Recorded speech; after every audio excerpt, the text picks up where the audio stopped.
Buddhism, like other spiritual paths and religions, is responsible for various teachings and concepts and lifestyles being spread all around the world. With this expansion, there is bound to be misconceptions, stereotypes, and lies about Hinduism that have formed over time. In this episode, I'll be highlighting 10 of the biggest misconceptions, stereotypes, and lies about Buddhism that exist. Welcome back to FTD Facts. My name is Leroy Kenton, and this episode is intended to share information from a different angle in regards to Buddhism, and I'll be speaking in a general sense, as in some cases, these lies may not necessarily apply to a specific group of Buddhism. Either way, let's begin. At number 10, we have the lie of all Buddhists meditate. Meditation is often identified as a central practice of Buddhism. However, the majority of Buddhists throughout history, they don't meditate. Meditation has traditionally been considered a practice of monks, and even then, only certain monks. It's only up until about the 20th century that the practice of meditation had begun to be widely practiced by the common person. The lie number 9 is all Buddhists are vegetarians. Bhiksu, which is a Sanskrit term that translates as monk, literally means beggar. So Buddhist monks and nuns originally begged for their daily meal, and some still do this, and they ate whatever was given to them, and sometimes meat was given, so they ate that. Also, according to some sources, the Buddha suffered before he entered nirvana and attained enlightenment after he ate pork. After the Buddha's death, though, vegetarianism began to be promoted in some Buddhist texts. But even today, not all Buddhists are vegetarians. Moving on to the lie number 8. No worship of gods in Buddhism.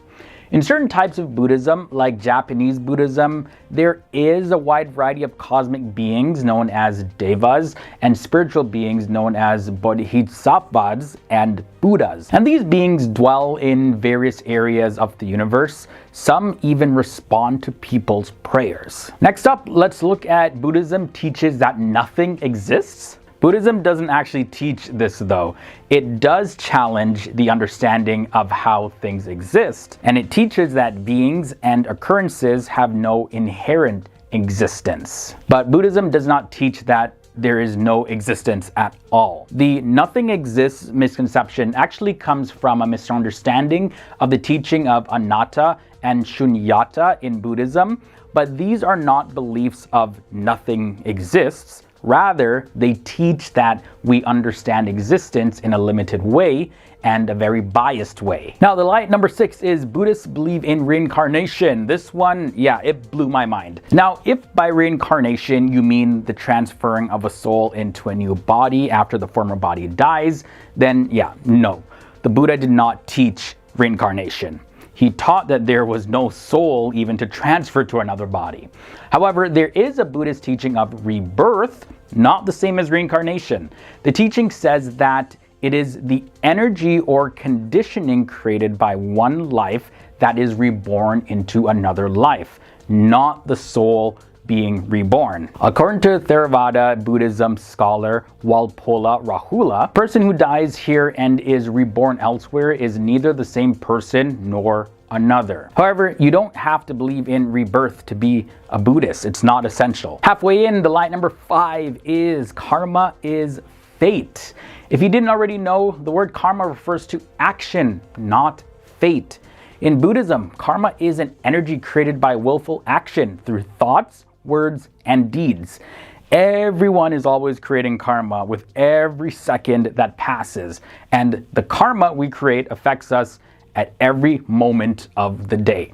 So, simply put, according to Buddhism, karma is an action, not a result, and the future is not set in stone. So just because you did something a particular way doesn't necessarily mean that you're going to have a specified outcome. The lie that I'm going to look at number 4 is karma punishes people. So pretty similar to the lie at number 5, but karma is not a cosmic system of justice and punishment. There is no unseen force that's manipulating karma to punish evil people. Buddhism teaches that karma is just as impersonal as gravity is. But karma is not the only force that makes things happen in the world. And if a flood destroys a city, it is not accurate to assume that karma made that flood happen because the people in the city did evil things. So karma is a force that can result in happy life circumstances or a miserable life circumstance, regardless of who the person is. Now let's talk about the lie number 3. Enlightenment is just eternal bliss.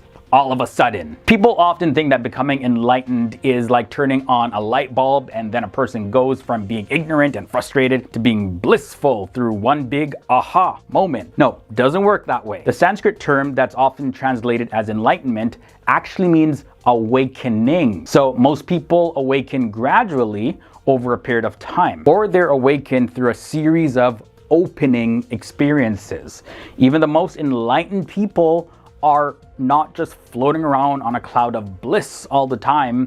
They still live in the world. They still get sick. They still face danger, and they still stub their toes sometimes. So it's not all perfect. All right, for the lie at number 2, Buddhists worship the Buddha. The historical Buddha is considered to be a human being who attained enlightenment through his own efforts. Now, the Buddha did not specifically teach that there was no God. He just taught that believing in a god or gods was not useful to realizing enlightenment. Buddha also represents enlightenment itself, which is also the natural state of all beings according to Buddhism. And the images that we see of Buddha are objects of devotion and reverence, but are not worshipped as gods. And we finally made it to the last lie in this episode. At number 1, Buddhists can't have relationships. Now, when people hear that Buddhists practice something called non-attachment, they sometimes think that Buddhists can't have relationships with other people. But you see, at the root of attachment is believing that there is a self to attach and an other self to attach to. But Buddhism teaches that the self is an illusion and that ultimately nothing is separate.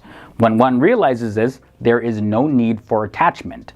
But that doesn't mean that Buddhists can't be in close and loving relationships with other people. So guys, this was a look at 10 of the biggest lies about Buddhism. Hope that cleared up some misconceptions for you there. If you enjoyed this one, don't forget to leave a like. Also, I want to hear your thoughts and comments down below. Join in on the conversation. If this is your first time here to the channel, you know what to do. Subscribe and ring the bell. It is free. That way you'll get to join the FTD Facts family. I think I just rhymed right there. Until next time, guys, stay awesome, stay educated. I'll see you in the next one.